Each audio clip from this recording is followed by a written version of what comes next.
Hello and welcome to the first episode of Unsolved Murders. This episode will be focusing on the Zodiac Killer.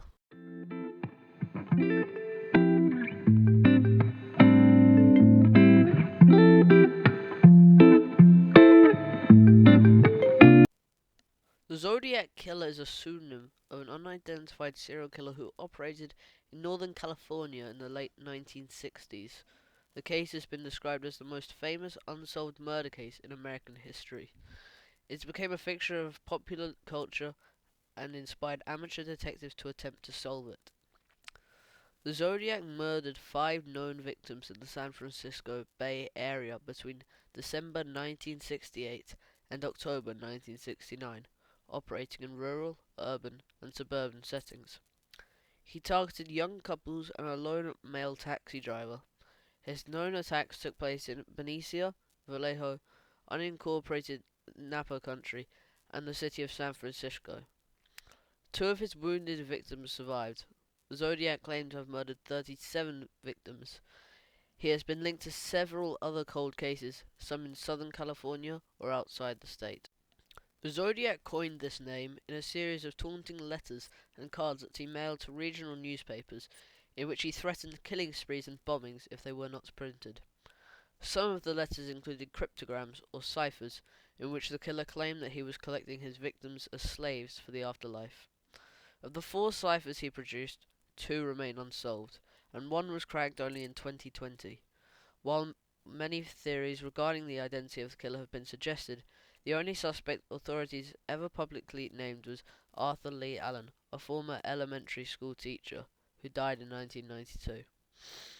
Although the Zodiac ceased written communications around 1974, the unusual nature of the case led to international interest that has been sustained throughout the years.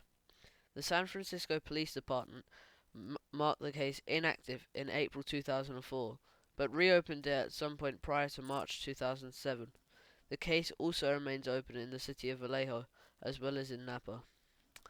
The Solano counties, the California Department of Justice, has maintained an open case file on the Zodiac murders since 1969. Although the Zodiac claimed in letters to newspapers to have committed 37 murders, investigators agree on 7 confirmed assault victims, 5 of whom died and 2 survived. They are David Arthur Faraday, 17, and Betty Lou Jensen, 16, were shot and killed on December 20th, 1968, on Lake Herman Road within the city limits of Benicia. Michael Renaud Magoo, 19, and Darlene Elizabeth Ferrin, 22, were shot on July 4th, 1969, in the parking lot of a Blue Rock Springs park in Vallejo. Magoo survived the attack. Ferrin was pronounced dead on arrival at Kaiser Foundation Hospital. Brian Calvin Hartnell, 20, and Cecilia Ann Shepard, 22, was stabbed on September 27th, 1969, at Lake Berryessa in Napa County. Hartnell survived, but Shepard died because of her injuries a couple of days later on September 29th. Paul Lee Stein, 29, was shot and killed on October 11th, 1969, in Presidio Heights neighborhood of San Francisco. The first murders widely attributed to the Zodiac Killer were the shootings of high school students Betty Lou Jensen and David Arthur Faraday on December 20th, 1968, on Lake Herman Road, just inside the city limits of Benicia. The couple were on their first date and planned a Christmas concert at Hogan High School, about 3 blocks from the Jensen's home. They visited a friend before stopping at a local restaurant and driving out on Lake Herman Road, a popular area for young couples. At about 10:15 p.m., Faraday parked his mother's Rambler in a gravel turnout, which was a well-known lover's lane. Shortly after 11 p.m., their bodies were found by Stella Borgs, who lived nearby. The Solano County Sheriff Department investigated the crime, but no leads developed. Using available forensic data, Robert Graysmith later speculated in his 1976 account that another car pulled into the turnout just prior to 11 p.m. and parked beside the couple. The killer may have exited the second car and walked towards the Rambler. possibly ordering the couple out of it. It appeared that Jensen had exited the car first, but when Faraday was halfway out, the killer shot him in the head. The killer shot Jensen 5 times in the back as she fled. Her body was found 28 feet from the car. The killer drove off after this. Before midnight on July 4th, 1969, Darlene Ferrin and Michael Magoo drove into the Blue Rock Springs Park in Vallejo and parked. It is 4 miles from the Lake Herman Road murder site. While the couple sat in Ferrin's car, a second car drove into the lot and parked alongside them, but almost immediately drove away, returning about 10 minutes later. The second car parked behind them. The driver of the second car exited and approached the passenger side door of Ferrin's car, carrying a flashlight and a 9mm Luger. The killer directed the flashlight into Magoo and Ferrin's eyes before shooting at them, firing 5 times. Both victims were hit, and several bullets passed through Magoo and into Ferrin. The killer walked away from the car, but returned and shot each victim twice more before driving off. On July 5th, 1969, at 12:40 a.m., a man phoned the Vallejo Police Department to report and claim responsibility for the attack. The caller also took credit for the murders of Jensen and Faraday 6.5 months earlier. Police traced the call to a phone booth at a gas station at Springs Road from Tuolumne, located about 3/10 of a mile from Ferrin's home and a few blocks from the Vallejo Police Department. Ferrin was pronounced dead at the hospital. Magoo survived the attack despite being shot in the face, neck, and chest. Magoo described his attacker as a 26 to 30-year-old, 195 to 200 pounds, or possibly even more, 5'8" white male with short, light brown, curly hair. On August 1st, 1969, 3 letters purportedly prepared by the killer, were received at the Vallejo Times-Herald, the San Francisco Chronicle, and the San Francisco Examiner. The nearly identical letters, subsequently described as by a psychiatrist to have been written by someone you would expect to be brooding and isolated, took credit for the shootings at Lake Herman Road and Blue Rock Springs. Each letter also included 1/3 of a 408 symbol cryptogram, which the killer claimed contained his identity. The killer demanded they be printed on each paper's front page, or he would cruise around all weekend, killing lone people in the night, then move on to kill again, until I end up with a dozen people over the weekend. The Chronicle published its third of the cryptogram on page 4 of the next day's edition. An article printed alongside the code quoted Vallejo Police Chief Jack E. Stiltz as saying, "We are not satisfied that the letter was written by the murderer," and requested the writer send a second letter with more facts to prove his identity. The threatened murders did not happen, and all 3 parts of the cryptogram were eventually published. On August 7th, 1969, the San Francisco Examiner received a letter with the salutation, "Dear Editor, this is the Zodiac speaking." This was the first time the killer had used this name for identification. The letter was a response to Chief Stilt's request for more details that would prove he had killed Faraday, Jensen, and Ferrin. In it, the Zodiac included details about the murders that they had not yet been released to the public. He also said that when the police cracked his code, they will have me. Author Soren Rose Korsgaard explains that the episode paragraph in this letter referenced the Alfred Hitchcock presents episode Museum Piece. The attachment of a light to a gun was a plot element which Zodiac adopted. The episode dialogue also contains the phrase, "the most dangerous game." Zodiac was both referring to and acting out Hitchcock story elements. On August 8th, 1969, Donald and Betty Harden of Salinas, California cracked the 408 symbol cryptogram. It contained a misspelled message in which the killer seemed to reference the most dangerous game. The author also said that he was collecting slaves for the afterlife. No name appears in this decoded text. The killer said that he would not give away his identity because it would slow down or stop his slave collection. On September 27, 1969, Pacific Union College students Brian Hartnell, and Cecilia Shepherd were picnicking at a lake, Berrysea, on a small island connected by a sandpit to Twin Oak Ridge. A white man, about 5 feet 11 inches, weighing more than 170 pounds, approached them, wearing a black executioner's type hood with clip-on sunglasses over the eye holes and a bib-like device on his chest that had a white 3 by 3 inch cross circle symbol on it. He approached them with a gun, which Hartnell believed to be a .45. The hooded man claimed to be an escaped convict from jail with a two-word name, in either Colorado or Montana. A police officer later inferred that the man had been referring to a jail in Deer Lodge, Montana, where he had killed a guard and subsequently stolen a car. He said that he needed their car and money to travel to Mexico because their stolen vehicle was too hot. The killer had brought pre-cut lengths of the plastic clothesline and told Shepherd to tie up Hartnell before he tied her up. The killer checked and tightened Hartnell's bonds after discovering that Shepherd had bound Hartnell's hands loosely. Hartnell initially believed this event to be a bizarre robbery, but the man drew a knife and stabbed them both repeatedly. Hartnell suffered 6 and Shepherd 10 wounds in the process.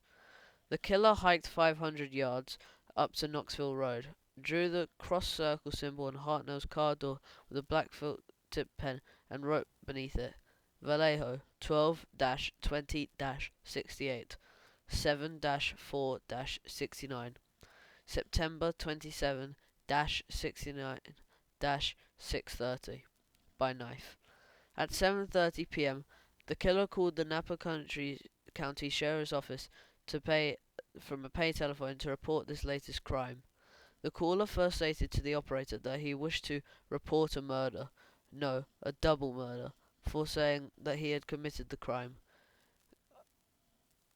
Kvon radio reporter Pat Stanley found the phone, still off the hook, a few minutes later at the Napa car wash on Main Street in Napa. It was a few blocks from the sheriff's office and 27 miles from the crime scene. Detectives lifted a still wet palm print from the telephone, but were never able to match it to any suspect. After hearing the victim's screams for help, a man and his son fishing in the nearby cove discovered the couple and got help by contacting park rangers. Napa County Sheriff Deputies Dave Collins and Ray Land were the first law enforcement officers to arrive at the crime scene. Shepherd was conscious when Collins arrived, and provided him with a detailed description of the attacker. Hartnell and Shepherd were taken to the Queen Valley Hospital in Napa by ambulance. Shepherd lapsed into a coma during transport, never regained consciousness, and died 2 days later. Hartnell survived to recount his tale to the press. Napa County Detective Ken Narlow, who was assigned to the case from the outset, worked on solving the crime until his retirement from the department in 1987. 2 weeks later, on October 11th, 1969, a white male passenger enters the taxi driven by Paul Stein at the intersection of Mason and Geary Streets, 1 block from the Union Square in San Francisco, requesting to be driven to Washington and Maple Streets in Presidio Heights. For reasons unknown, Stein drove 1 block past Maple to Cherry Street. The passenger shot Stein once in the head with a 9mm handgun, took the driver's wallet and car keys, and tore away a section of his blood-stained shirt tail. 3 teenagers across the street at 9:55 p.m. saw the incident and phoned the police while the crime was in progress. They observed a man wiping the cab down before walking away toward the Presidio, 1 block to the north, 2 blocks from the crime scene. Patrol officers Don Falk and Eric Zelms, responding to the call, observed a white man walking along the sidewalk east on Jackson Street and stepping onto a stairway leading up to the front yard of one of the homes on the north side of the street. The encounter lasted only 5 to 10 seconds. Falk estimated the white male pedestrian to be 35 to 45 years old, 5 feet 10 inches tall, with a crew cut, similar to but slightly older and taller than the description provided by the teenagers, who observed the killer in and out of Stein's cab. The teenagers described the suspect to be 25 to 30 years old, with a crew cut and standing approximately 5 feet 8 inches to 5 feet 9 inches tall. However, the police radio dispatcher had alerted officers to look out for a black suspect, so Falcons Elms drove past the perpetrator without stopping. The mix-up in descriptions remains unexplained. A search ensued, but no suspects were found. This was the last officially confirmed murder by the Zodiac killer. The Stein murder was initially believed to be a routine robbery that had escalated into homicidal violence. However, on October 13th, the San Francisco Chronicle received a new letter from Zodiac that claimed credit for the killing and contained a torn section of Stein's bloody shirt to prove this fact. The three teen witnesses worked with a police artist to prepare a composite sketch of Stein's killer. A few days later, this police artist returned, working with the witnesses to prepare a second composite sketch. Detectives Bill Armstrong and David Toschi were assigned to this case. The San Francisco Police Department investigated an estimated 2,500 suspects over a period of years. On October 14, 1969, the Chronicle received another letter from the Zodiac, this time containing a swatch of Paul Stein's shirt tail as proof he was the killer. It also included a threat about killing schoolchildren on a school bus. To do this, Zodiac wrote, "Just shoot out the front tire and then pick off the kiddies as they come bouncing out." At 2 p.m. on October 20th, 1969, someone claiming to be the Zodiac called the Oakland Police Department, demanding that one of the two prominent lawyers, F. Lee Bailey or Melvin Belly, appear on AM San Francisco, a talk show on KGO TV hosted by Jim Dunbar. Bailey was not available, but Belly did not appear on the show. Dunbar appealed to the viewers to keep the lines open. Someone claiming to be the Zodiac called several times, and Belly asked the caller for a less ominous name, and the caller picked Sam. The caller said he would not reveal his true identity, as he was afraid of being sent to the gas chamber, then California's capital punishment method. Belly arranged a rendezvous to meet the caller outside a shop on Mission Street in Daly City, but no one arrived. The call was later traced back to a patient in a mental institution, and investigators concluded that the man was not the Zodiac. On November 8th, 1969, the Zodiac mailed a card with another cryptogram consisting of 340 characters. This cipher, dubbed Z340, remained unsolved for over 51 years. On December 5th, 2020, it was deciphered by an international team of private citizens, including American software engineer David Oranchak, Australian mathematician Sam Blake, and Belgian programmer Charles van Eyck. In the decrypted message, the Zodiac denied being the Sam who spoke on AM San Francisco, explaining that he was not afraid of the gas chamber because it will send me to paradise all the sooner. The team submitted their findings to the Federal Bureau of Investigation, which verified the discovery. The FBI stated that the decoded message gave no further clues to the identity of Zodiac. On November 9th, 1969, the Zodiac mailed a 7-page letter stating that two policemen stopped and actually spoke with him 3 minutes after he shot Stein. Excerpts from the letter were published in the Chronicle on November 12th, including the Zodiac's claim. That same day, Officer Don Falk wrote a memo explaining what had happened on the night of Stein's murder.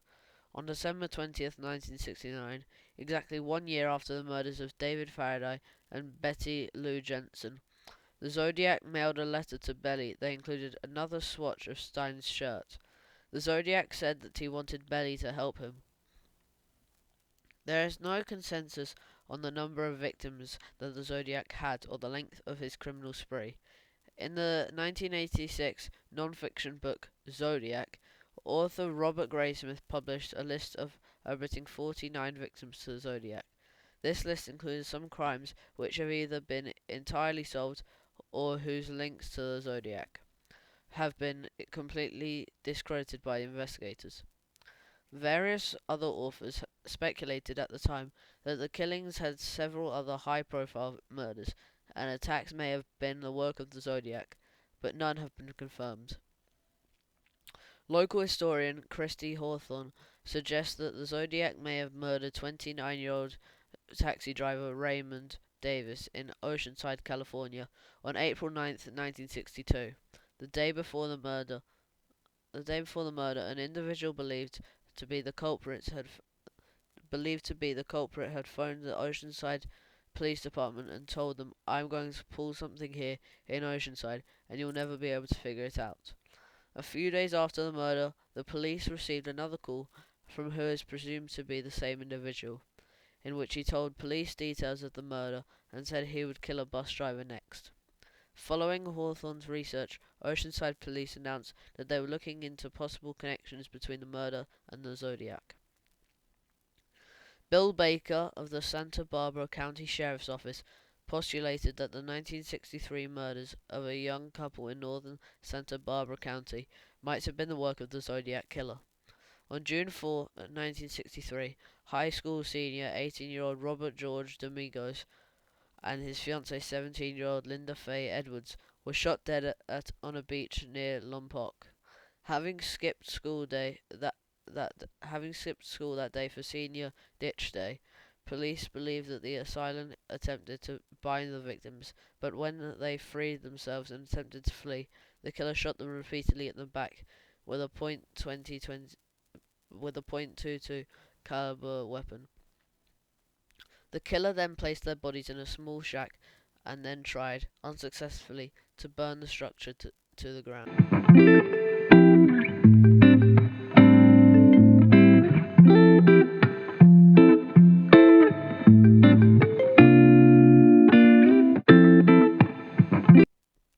On February 5th, 1964, Johnny Ray Swindle, 19, and Joyce Ann Swindle, 19, a newlywed couple from Alabama, were gunned down while walking along Ocean Beach in San Diego, California, while on their honeymoon. Their killer, who was on a nearby cliff with a .22 caliber rifle, shot them from a distance. Johnny remained alive for hours, despite bullet wounds to his back, left thigh, left ear, and temple. Joyce died almost instantly after she was shot in the back, left arm, and head. The suspect then took Johnny's wallet when he succumbed to his wounds and then left the crime scene. Police speculated that the two victims were of a thrill killer, and Rita Swindle, Johnny's sister, has theorized that the murders might have been the earliest slayings of the Zodiac. Cherry Jo Bates, 18, was stabbed to death and nearly decapitated on October 30th, 1966, at Riverside City College in Riverside. Bates' possible connection to the Zodiac only appeared 4 years after her murder, when San Francisco Chronicle reporter Paul Avery received a tip regarding similarities between the Zodiac killings and the circumstances surrounding Bates' death. On June 8, 1967, Enadine Molina Martinez, 35, and Fermin Rodriguez, 36, were attacked and murdered at around 10 p.m. on Velicitos Road in Alameda County, California, while they were relaxing in their vehicle. A stranger approached them and told them to get out of the car. Fermin was shot as he exited the car, and the killer abducted Enadine, leaving Rodriguez dead beside Molina's car. The killer then stopped by the entrance of Sunol Regional Wilderness Preserve, where Enadine tried to escape. The abductor then shot her twice in the back, killing her instantly before driving off. Shortly afterward, a nearby resident called the Santa Rita police substation to report 2 gunshots. Officers found Enadine's lifeless body at 11 p.m. Authorities then discovered her car, parked on Velicitos Road, where they found the body of Fermin. He had been shot twice from the front, once in the chest and once in the shoulder. The weapon was a .22 caliber. Rape and robbery was ruled out as a motive. The murders occurred close to Pleasanton, California, where the Zodiac mailed a letter in March 1971 to the Los Angeles Times newspaper. On February 21st, 1970, John Franklin Hood, 24, who had served decorated time in Vietnam in the 64th Armored Division, and his fiancée, Sandra Garcia, 20, who worked at the California Department of Motor Vehicles and was a Bishop High School graduate and Santa Barbara City College student, visited East Beach in Santa Barbara, California. The couple were discovered the following day lying face down on their blankets. Hood suffered from 11 knife wounds, the majority inflicted to his face and back, with Garcia receiving the brunt of the vicious attack, leaving her almost unrecognizable. The bone-handled fish knife used in their murder was retrieved from beneath the blanket, partially buried in the sand, where there appeared to be no interference and robbery was ruled out.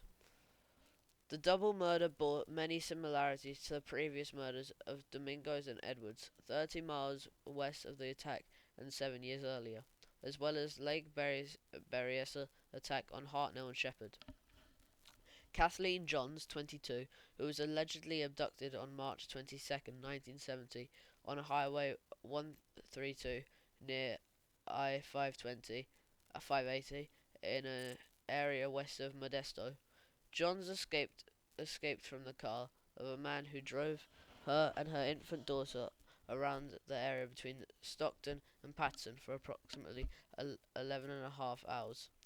On June 19th, 1970, 25-year-old police sergeant Richard Philip Redditch was gunned down by 3 shots from a .38 caliber revolver at a point-blank range through the driver's side window of his vehicle, while in the process of serving a parking ticket on a 600 block Waller Street in the Haight-Ashbury district of San Francisco, California. Police investigated a possible link to the Zodiac, who alluded to his responsibility for the crime in taunting notes to authorities. However, no direct evidence has ever been established between Radich's deaths and the Zodiac. Donna Ann Lass, 25, was last seen September 6, 1970 in State Line, Nevada. A postcard bearing an advertisement for Forest Pines condominiums near Incline Village at Lake Tahoe, pasted on the back, was received at the Chronicle on March 22, 1971. No evidence has been uncovered to connect Lass's disappearance with the Zodiac Killer. On October 30th, 1966, an 18-year-old student at Riverside City College, Cherry Jo Bates, spent the evening at the campus library annex until it closed at 9 p.m. Neighbors reported hearing a scream around 10:30 p.m.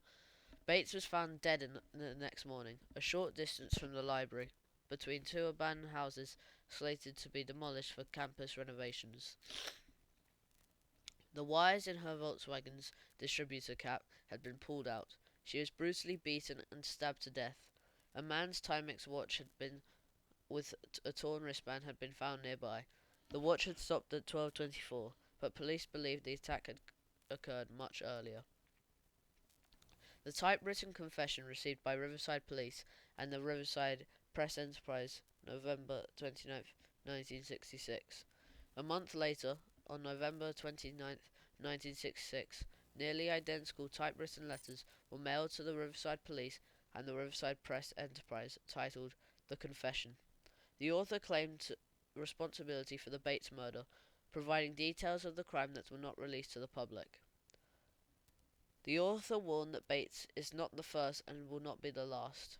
In December 1966, a poem was discovered carved into the bottom side of a desktop in Riverside City College library, titled Sick of Living, Unwilling to Die. The poem's language and handwriting resembled that of the Zodiac's letters. It was signed with what were assumed to be the initials R.H. During the 1970 investigation, Sherwood Morrill, California's top questioned documents examiner, pressed his opinion that the poem was written by the Zodiac.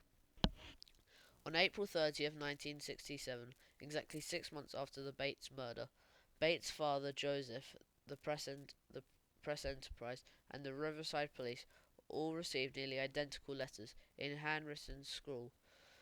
The Press Enterprise and police copies read, "Bates had to die, there will be more," with a small scribble at the bottom that resembled the letter Z. Joseph Bates' copy read, She had to die. There will be more, this time without the Z signature.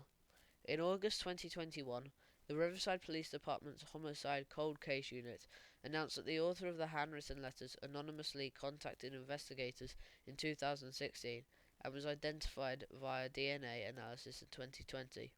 He admitted the correspondence was a distasteful hoax and apologized, explaining that he had been a troubled teenager who wrote letters as a means of seeking attention. Investigators confirmed that the, the author was not the Zodiac. On March 13, 1971, 5 months after Avery's article linking the Zodiac to the Riverside murder, the Zodiac mailed a letter to the Los Angeles Times.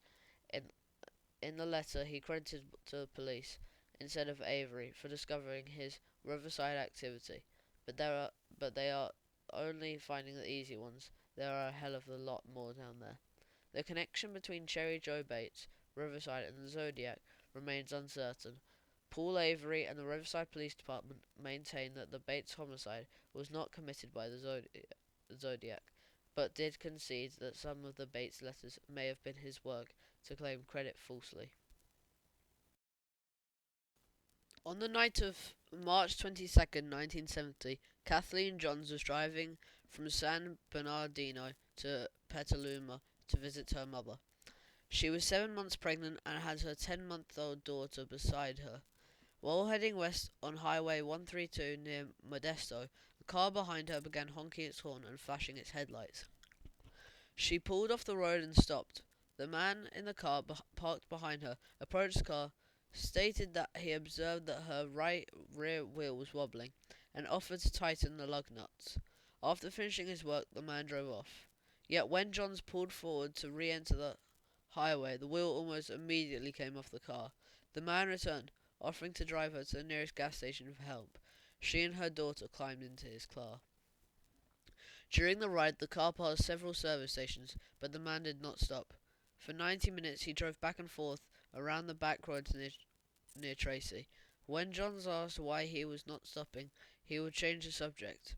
When the driver finally stopped at an intersection, Johns jumped out with her daughter and hid in a field. The driver searched for her using a flashlight, telling her that he would not hurt her, before eventually giving up. Unable to find her, he got back into the car and drove off. Johns hitched a ride to the police station in Patterson. When John gave her statement to the sergeant on duty, she noticed the police composite sketch of Paul Stein's killer and recognized him as the man who had abducted her and her child. Fearing that he might return to kill them all, the sergeant had Johns wait in the dark at nearby Mills restaurant. When her car was found, it had been gutted and torched.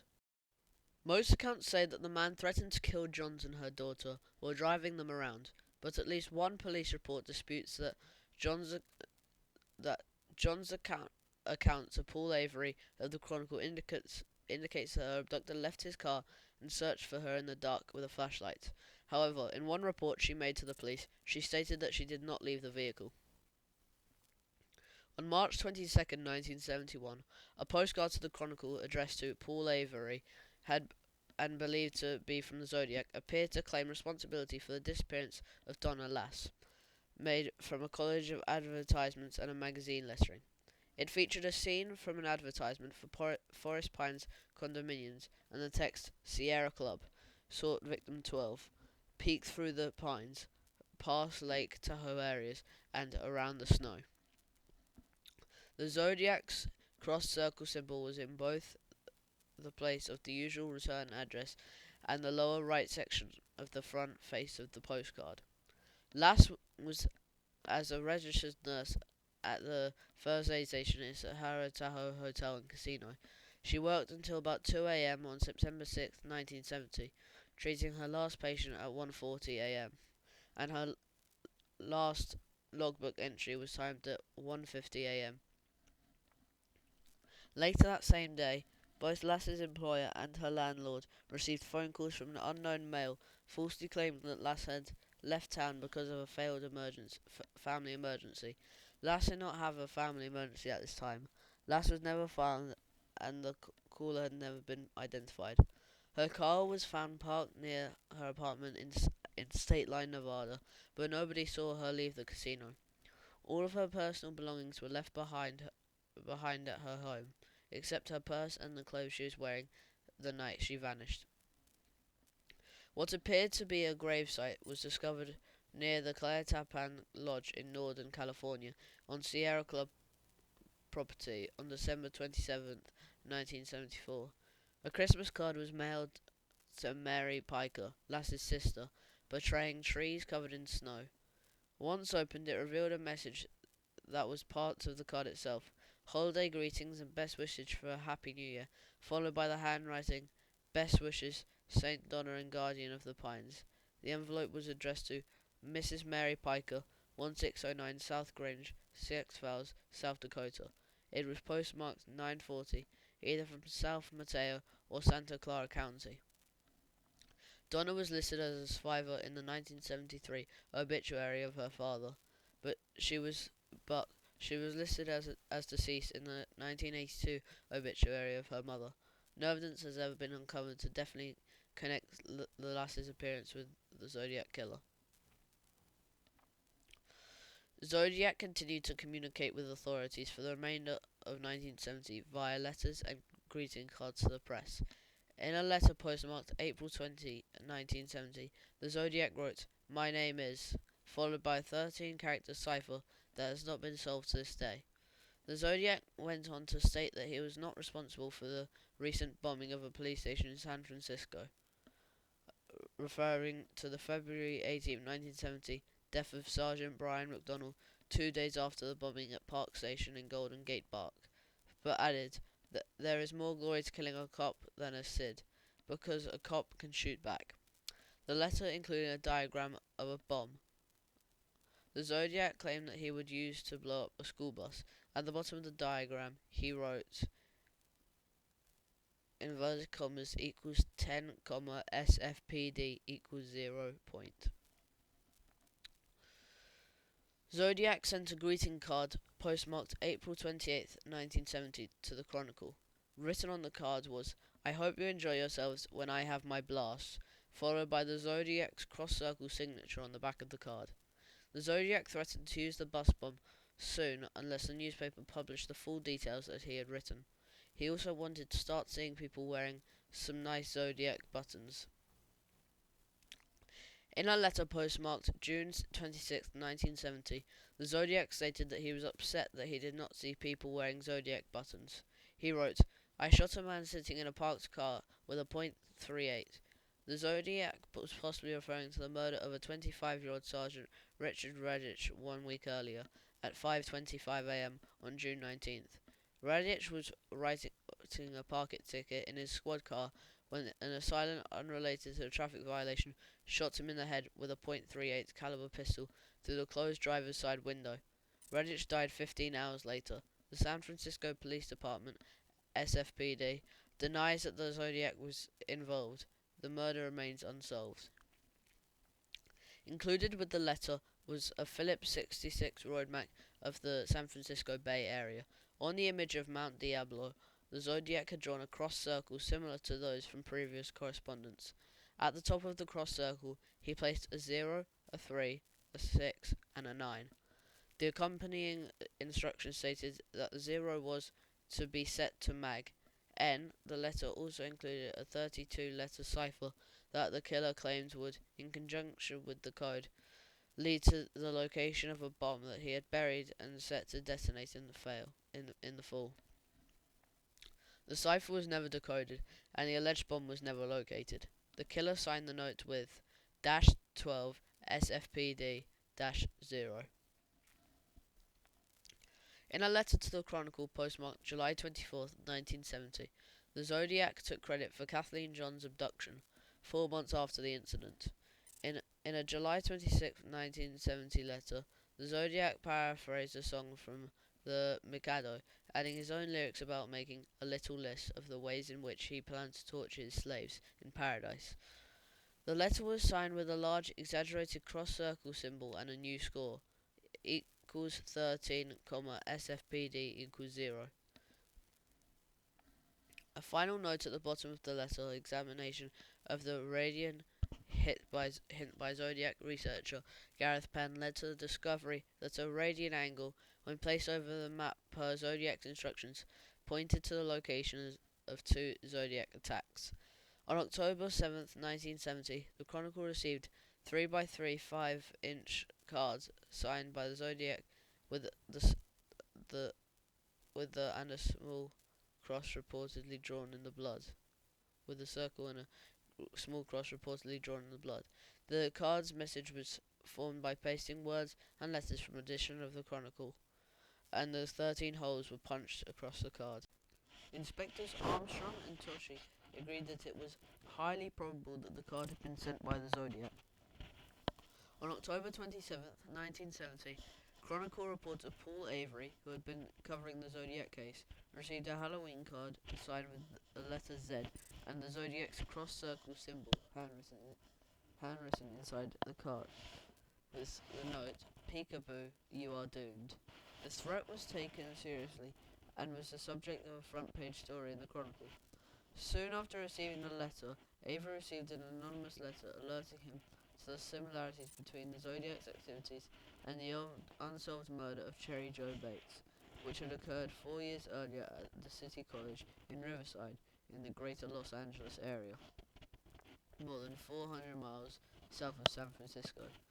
Avery reported his findings in the Chronicle on November 16th, 1970. After the Lake Tahoe card, the Zodiac remained silent for nearly 3 years. The Chronicle then received a letter from the Zodiac, postmarked January 29, 1974, praising The Exorcist as the best satirical comedy that I have ever seen. The letter included a snippet of a verse from the Mikado and an unusual symbol at the bottom that has been remained unexplained by researchers. Zodiac concluded the letter with a new score: Me equals 37, SFPD equals 0. Of further communications sent by the public to members of the news media, some contained similar characteristics of previous Zodiac writings. The Chronicle received a letter postmarked February 14, 1974, informing the editor that the initials of the Siamese Liberation Army spelt out an old Norse word meaning kill. However, the handwriting was not authenticated as the Zodiac's. A letter to the Chronicle, postmarked May 8, 1974, featured a complaint that the movie Badlands was murder glorification and asked the paper to cut its advertisements. Signed only a citizen. The handwriting, tone, and surface irony were all similar to earlier Zodiac communications. The Chronicle subsequently received an anonymous letter postmarked July 8, 1974, complaining of their publishing the writings of the anti-feminist columnist Marco Spallini. The letter was signed The Red Phantom, Red with Rage. The Zodiac's authorship of this letter is debated. In May 2018, the Vallejo Police Department announced their intention to attempt the collect of the Zodiac killer's DNA from the back of stamps he used during his correspondence. The analysis, by private laboratory, was expected to check the DNA against GED match. It was hoped that the Zodiac killer may be caught in a similar fashion to the Golden Skate Killer, Joseph James D'Angelo, in May 2018. A Vallejo police detective said that the results were expected in several weeks. However, as of October 2022, no results have been reported. Arthur Leigh Allen. Robert Graysmith's book Zodiac advanced Arthur Leigh Allen, who died in 1992, as a potential suspect based on circumstantial evidence. Allen had been interviewed by police from the early days of the Zodiac investigations and was the subject of several search warrants over a 20-year period. In 2007, Graysmith noted that several police detectives described Allen as the most likely suspect. In 2010, Dave Toshi stated that all the evidence against Allen ultimately turned out to be negative. Toshi's daughter said in 2018 that her father had always thought Allen had been the killer, but they did not have the evidence to prove it. Mark Ruffalo, who portrayed Toshi in the 2007 film Zodiac, commented, "If you get into who these cops were, you realize how they have to take their hunches, their personal beliefs out of it. Dave Toshi said to me, as soon as that guy walked in the door, I knew it was him. He was sure he was sure he had him, but he never had a solid piece of evidence, so he had to keep investigating every other lead." On October 6, 1969, Allen was interviewed by Detective John Lynch of the Vallejo Police Department. Allen had been reported in the vicinity of the Lake Berrycia attack against Hartnell and Shepard on September 27, 1969. He described himself scuba diving at South Point on the day of the attacks. Allen again came to the police attention in 1971 when his friend Donald Cheney reported to police in Manhattan Beach, California, that Allen had spoken of his desire to kill people, used the name Zodiac, and secured a flashlight to a firearm for visibility at night. According to Cheney, this conversation occurred no later than January 1st, 1969. Jack Mullinax of the Vallejo Police Department subsequently wrote that Allen had received a dishonorable discharge from the U.S. Navy in 1958 and had been fired from his job as an elementary school teacher in March 1968 after allegations of sexual misconduct of students. He was generally well regarded by those who knew him, but was also described as fixated on young children and angry at women. Allen was interviewed by police in 1971. Zodiac couldn't write again until 1974. In September 1972, San Francisco police obtained a search warrant for Allen's residence. In 1974, Allen was arrested for assaulting a 12-year-old boy. He pleaded guilty and served 2 years imprisonment. Vallejo police served another search warrant at Allen's residence in February 1991, 2 days after Allen's death in 1992. Vallejo police searched another warrant and seized property of his residence. In July 1992, victim Mike Magoo identified Allen as the man who shot him in 1969 from a photo lineup, saying, "That's him, it's the man who shot me." However, police officer Donald Falk, who is speculated to have seen the Zodiac fleeing from the Stein killing, said in 2007, who is speculated to have seen the Zodiac fleeing from the Stein killing, said in 2007 documentary, his name was Arthur Leigh Allen, that Allen weighed over 100 pounds more than the man he saw, adding that to his face was too round. Nancy Slover, who received the call from the Zodiac in the aftermath of the Magoo-Ferrin shooting, said that Allen did not sound like the man on the phone. Other evidence exists against Allen, albeit entirely circumstantial. A letter sent to the Riverside Police Department from Bates Killer was typed with a Royal typewriter with an Elite type, the same brand found during February 1991 search of Allen's residence. He owned and wore a Zodiac brand wristwatch. He lived in Vallejo and worked minutes away from where one of the Zodiac's victims, Ferrin, lived and from where one of the killings took place.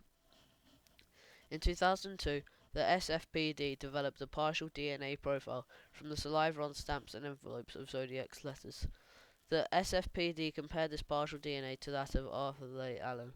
A DNA comparison was also made with the DNA of Don Cheney, who was Allen's former close friend and the first person to suggest Allen may be the Zodiac killer.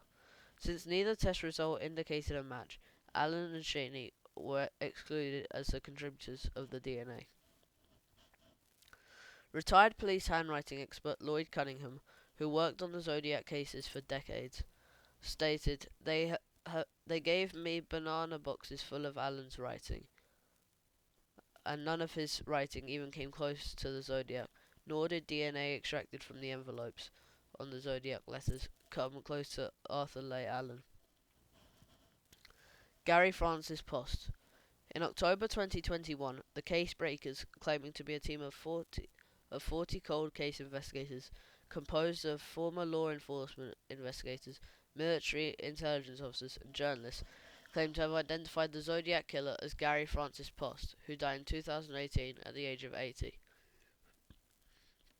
The team claimed to have uncovered forensic evidence and photos from Post's darkroom, and noted that scars on Post's forehead that matched those they said were described on the killer. They also claimed that removing the letters of Post's name from one of the Zodiac's cryptograms revealed an alternate message. The FBI subsequently stated that the case remained open and there is no new information to report, while local law enforcement expressed skepticism to the Chronicle regarding the team's findings. Riverside police officer Ryan Railsback said the case breakers' claims largely relied on circumstantial evidence, and author Tom Voigt, the Zodiac killer, said the claims were bullshit. Voigt noted that no witnesses in the case described Zodiac as having scars on his forehead. Other suspects.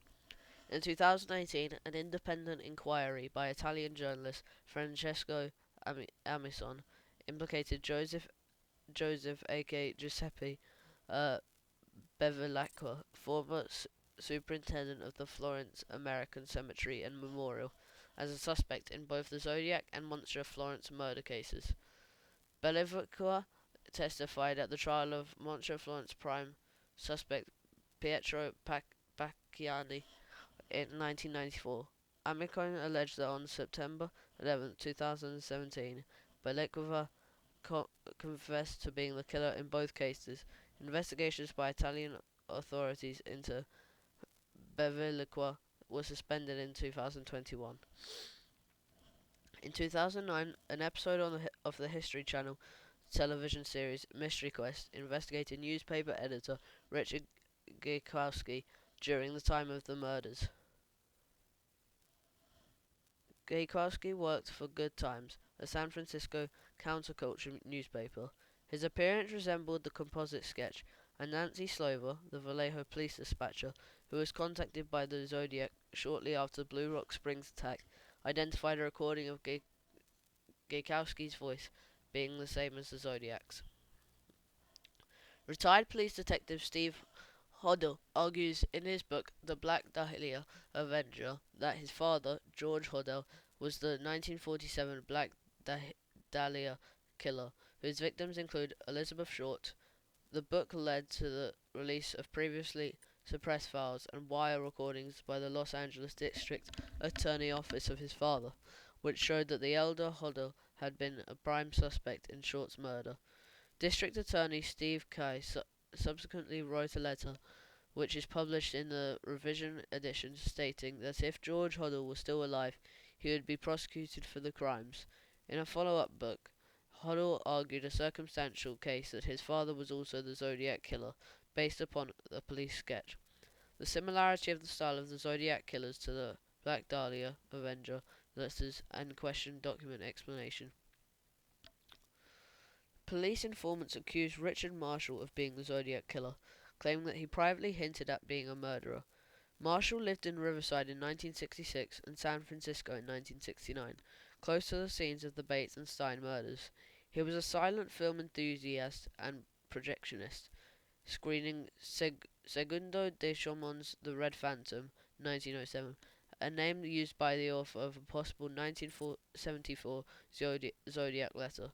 Detective Ken Narlow said that Marshall makes good reading, but is not a very good suspect in my estimation. In February 2014, it was reported that Louis Joseph Myers had confessed to a friend in 2001 that he was the Zodiac killer after learning he was dying from cirrhosis of the liver. He requested that his friend, Randy Kenny, go to the police upon his death. Myers died in 2002, but Kenny allegedly had difficulties getting officers to cooperate and take the claim seriously. But there are several potential connections between Myers and the Zodiac case. Myers attended the same high schools as victims David Faraday and Betty Lou Jensen, and allegedly worked in the same restaurant as victim Darlene Ferrin during 1971 to 1973 period, when no Zodiac letters were received. Myers was stationed overseas with the military. Kenny says that Myers confessed he targeted couples because he had a bad breakup with a girlfriend, while officers associated are, with the case are skeptical. They believe the story is credible enough to investigate if Kenny could produce credible evidence. Robert Ivan Nichols, also known as Joseph Newton Chandler III, was a formerly unidentified identity thief who committed suicide in Eastlake, Ohio in July 2002. After his death, investigators were unable to locate his family and discovered that he had stolen the identity of an 8-year-old boy who was killed in a car crash in Texas in 1945. The lengths to which Nichols went to hide his identity led to speculation that he was a violent fugitive. The U.S. Marshals Service announced his identification at a press conference in Cleveland on June 21st, 2018. Some internet sleuths suggested that he might have been the Zodiac killer, as he resembled police sketches of the Zodiac and had lived in California, where the Zodiac operated. Ross Sullivan became a person of interest through the possible link between the Zodiac killer and the murder of Cherry Joe Bates in Riverside. Sullivan was a library assistant at Riverside City College and was suspected by co-workers who had said he went missing for several days after the murder. Sullivan resembled sketches of the Zodiac and wore military-style boots with footprints like those found at Lake Beresea crime scene. Sullivan was hospitalized multiple times for bipolar disorder and schizophrenia. In 2007, Dennis Kaufman claimed that his stepfather Jack Tarrance was the Zodiac. Kaufman turned several times over to the FBI, including a hood similar to the one worn by the Zodiac. According to news sources, DNA analysis conducted by the FBI on the items were deemed inconclusive in 2010. Former California Highway Patrol officer Lyndon Lafferty said the Zodiac killer was a 91-year-old Solano County, California man he referred to by the pseudonym George Russell Tucker, using a group of retired law enforcement officers called the Mandamus Seven. Lafferty discovered Tucker and outlined an alleged cover-up for why he was not pursued. Tucker died in February 2012 and was not named because he was not considered a suspect by police. In 2014, Gary Stewart published a book, The Most Dangerous Animal of All, in which he claims his search for the biological father, Earl Van Best Jr., led him to conclude that Van was the Zodiac killer in 2020. The book was adapted for FX Network as a documentary series.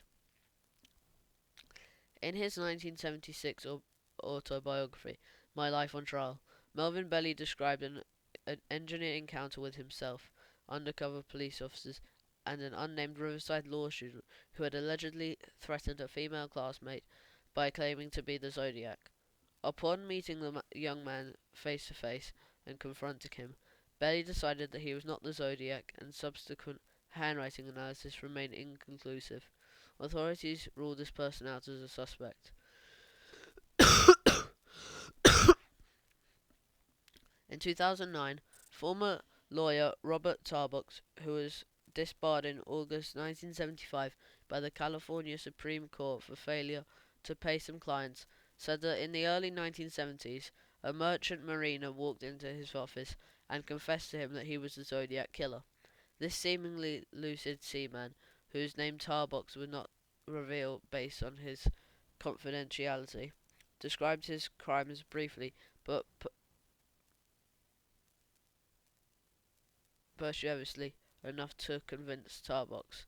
The man said he was trying to stop himself from his opportunistic murder spree, but had never turned to see Tarbox again. Tarbox took out a full-page ad in the Vallejo Times-Herald that he claimed would hear the name of Arthur Leigh Allen as the killer. His only reasons for revealing the story 30 years after the fact, Robert Graysmith, the author of several books on Zodiac, said Tarbox's story was entirely plausible. In 2010, a picture surfaced of known Zodiac victim Darlene Ferrin and an unknown man who closely resembles the composite sketch, formed based on the eyewitnesses' descriptions of the Zodiac killer. According to America's Most Wanted, February 19, 2011, Police believe this photo was taken in San Francisco in the middle of either 1966 or 1967. Sandy Betts is an amateur zodiac researcher who claims that the people responsible for the zodiac attacks repeatedly harassed and attacked her. She states that three men were the primary culprits and that at least one of these core members is identified and still lives in the San Francisco Bay Area. Betts also claimed that this primary killer, known as Tony, and worked in construction. She estimates several dozen fatal Zodiac attacks overall. In her narrative, some elements of Zodiac crimes are theatrical in nature. According to researcher Tom Voigt, fingerprint comparison in February 1989 eliminated 1970 serial killer Ted Bundy as the person of interest in the Zodiac case. Serial killer Edward Edwards, who committed 5 murders between 1977 and 1996, was linked to the Zodiac murders and several other unsolved cases by former cold case detective John A. Cameron. Cameron tied Edwards to the West Memphis 3, the Atlanta child murders, the 2001 Anthrax attacks, the killing of Chandra Levy, and the murder of Kent Heathlolt. He also documented similarities between the murder of John Bennett Ramsey, and the Zodiac's known crimes. The fake ransom note contained Zodiac-like misspellings and references to crime films. One of these films was Dirty Harry, which a Zodiac referenced in his correspondence. Cameron also wrote that John Bennett told a neighbor that she would meet Santa Claus on the night that she was later killed. The Zodiac wore an elaborate costume at Lake Bereshill and claimed to use disguises when he committed his crimes. However, his theories were met with almost universal disdain, especially from law enforcement. Ted Kaczynski, a domestic terrorist and mathematician, also known as the Unabomber, was investigated for possible connection to the Zodiac killer in 1966. Kaczynski worked in Northern California at the time of the Zodiac murders and, like the Zodiac, had an interest in crypt, cryptography and threatened the press into publishing his communications. Kaczynski was ruled out by both the FBI and the SFPD based on fingerprint and handwriting comparison, and by his absence from California on certain dates of known Zodiac activity. The Manson family, following the capture of Charles Manson and his murderous cult, a 1970 report by the California Bureau of Criminal Identification and Investigation stated that all male members of the Manson family have been investigated and eliminated as Zodiac suspects. Thank you for listening. I hope you enjoyed. Follow on Spotify, listen on Spotify. Thank you.